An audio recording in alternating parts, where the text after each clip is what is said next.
Danny Segura for MMAfighting.com here in New York City alongside Bellator President Scott Coker. Scott, first of all, DAZN, the new home for Bellator. Why DAZN? Why did you guys go with DAZN? You know, we sat down with James Russian from DAZN and Juan Delgado, and they told us we want to put on big fights on DAZN. And we want the quality of your pay-per-view fights that were from the Garden last year, and we want to make that the normal on our platform. And so it got everybody's attention because we want to put on big fights. And really, with the deal that we signed with them, it gives us the ability to keep going after every free agent that's out there, like the Lyoto Machida, right? And continue to grow, the Aaron Picos of the world, the AJs of the world, the James Gallagher's of the world, the Lima McFarlane's of the world. So we're gonna keep signing more fighters, building them, growing them from the top down. Growing them from the bottom up, signing from the top down.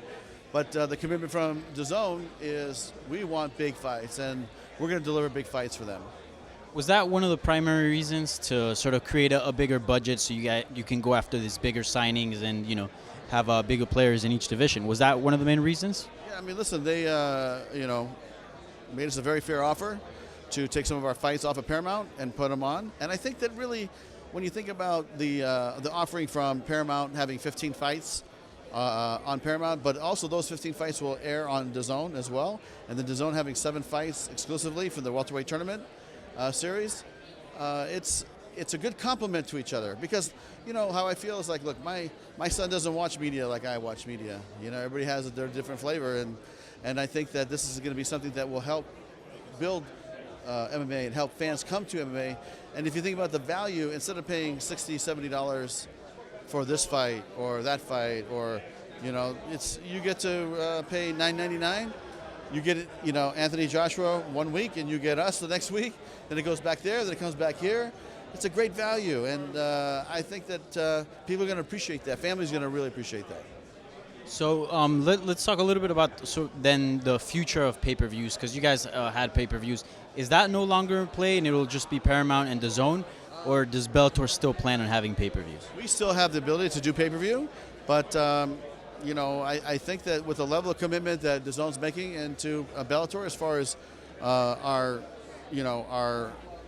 building of our roster and signing more fighters and the overall financial deal, it's we'll pick and choose our pay-per-views, but our big fights, like our mega fights that are like our pay-per-view, like you saw last year at the Garden, will be on DAZN, and we'll be on Paramount as well. Because if you look at our heavyweight series, it's been a great piece of business for us. And that's why we said, hey, let's start with a welterweight tournament. We got a great welterweight series. I think we have the best welterweight fighters in the world. Let them go fight in this tournament over a period of a year, and that will live exclusively on DAZN. Let's talk about the Bellator tournament in just a sec, but my final note on DAZN. The price was revealed today, as you said, $9.99. For a while, the Bellator product was consumed for free. It was on Spike and now Paramount. Is there any concern at all that fans perhaps might not want to tune in just because they were used to getting it for free and now it's behind a $9.99 paywall? Yeah, you know what? I don't think so, and I'll tell you why. I'm a fan that loves combat sports.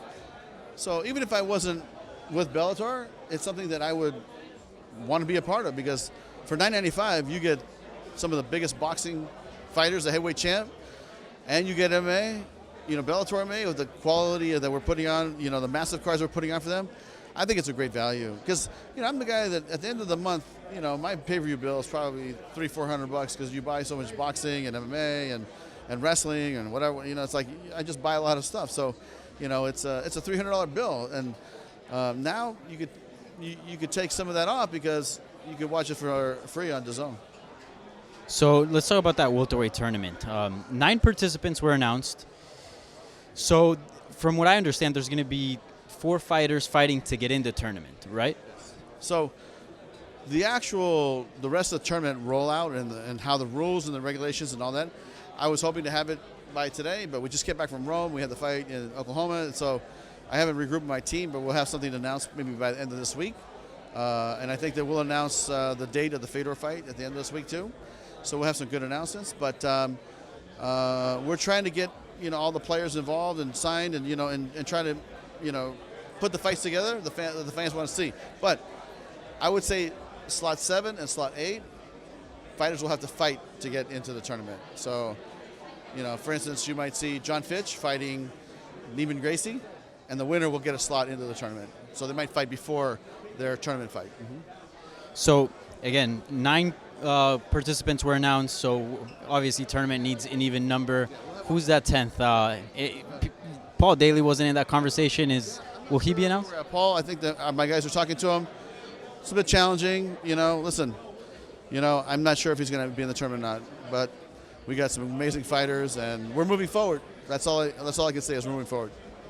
And can you talk a little bit about the pacing? Is this going to be about the same pacing of the heavyweight format, or are you guys going to maybe do a little bit faster? How is this going to be handled? Yeah, I think it's going to go a little faster. I think that the second fight of this series will happen, I want to say November, September, November, and then I would say January, February. We'll go back-to-back and do fights for the welterweight tournament, and then have the semifinals, some playing hopefully late spring, and then early summer maybe, or late summer we'll have the final one.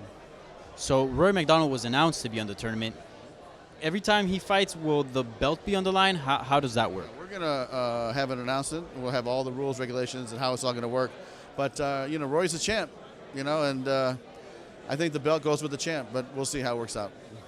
Cool, awesome. And final thing, do you have any update on Machida? Lyoto will fight in November. So we're trying to figure out who the opponent. We've got a couple people in mind. He wants to fight, and they want to fight him. So we're gonna probably put together. One of the names that they threw out there was a possibility of Phil Davis and Lyoto fighting, which I think would be a fun fight to watch. But that's not confirmed, and we're just figuring it out. All right, Scott. Well, thank you so much for your time. Thank you so much.